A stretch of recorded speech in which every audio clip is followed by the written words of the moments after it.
y conoceréis la verdad, y la verdad os hará libres. El versículo anterior deriva de una conversación escrita en la Biblia que sostuvo Jesús con hombres que habían creído en él, y es una cita que ha trascendido hasta nuestros días, una que hemos recitado de memoria quizás sin detenernos a pensar qué significa realmente. Es lógico que cada uno adapte este texto al concepto que cada uno tiene sobre la libertad, pero la Biblia no se encuentra sujeta a la interpretación humana, sino a lo que Jesús quiso decir. Pues mientras nosotros podemos pensar en una libertad social, económica o emocional, el Mesías aludía a una libertad mucho más profunda, la espiritual.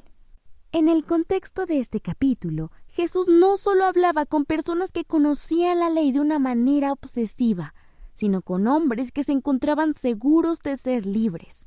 La pregunta más evidente entonces para nosotros es: ¿eres realmente libre?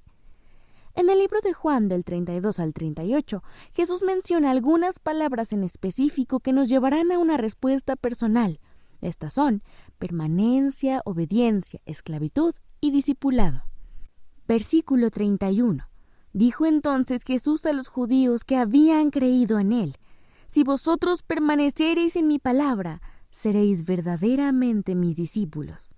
Versículos del 34 al 36.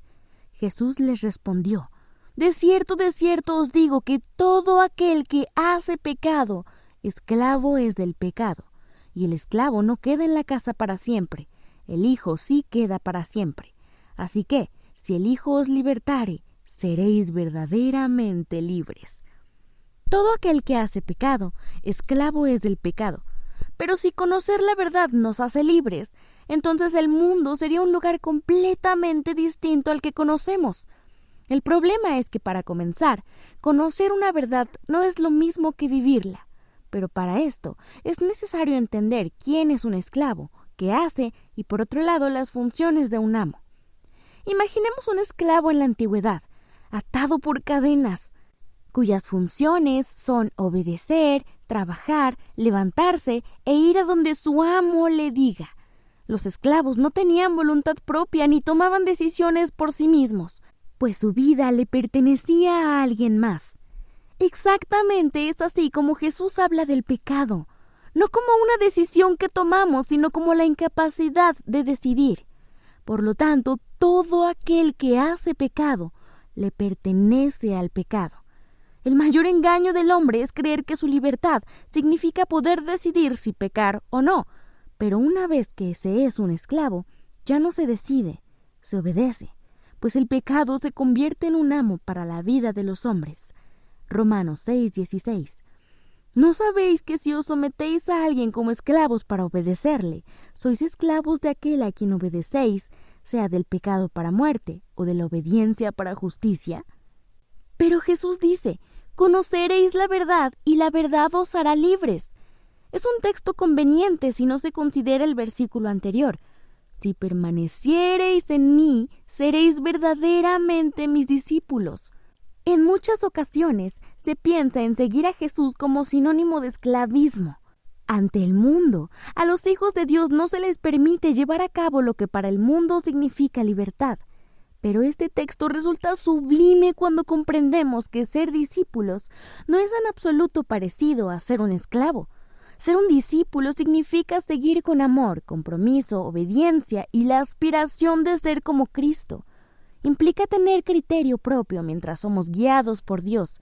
No es alguien atado, es alguien que ha sido libre, alguien que ha sido hecho hijo.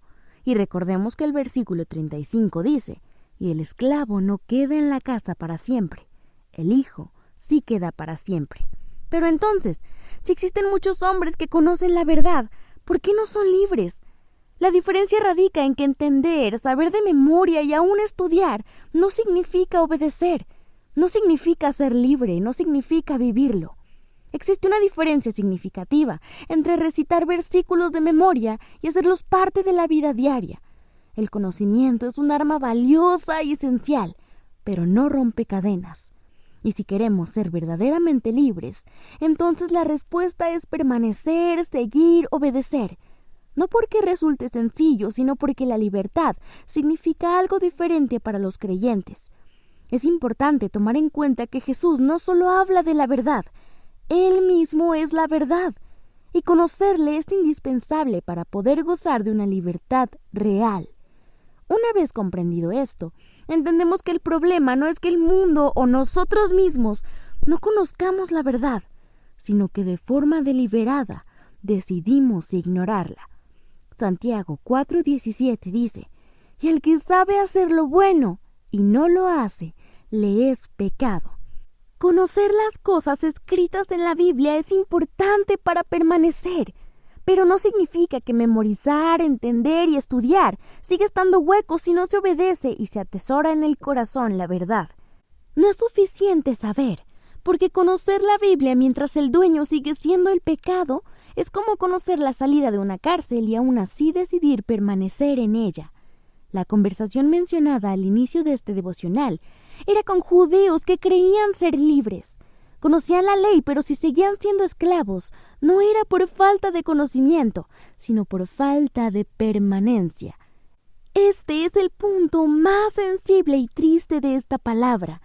Entender la verdad y no elegir seguirla es más que triste, el resultado de las cadenas que hemos escogido, o en las que simplemente permanecemos porque no elegimos algo diferente.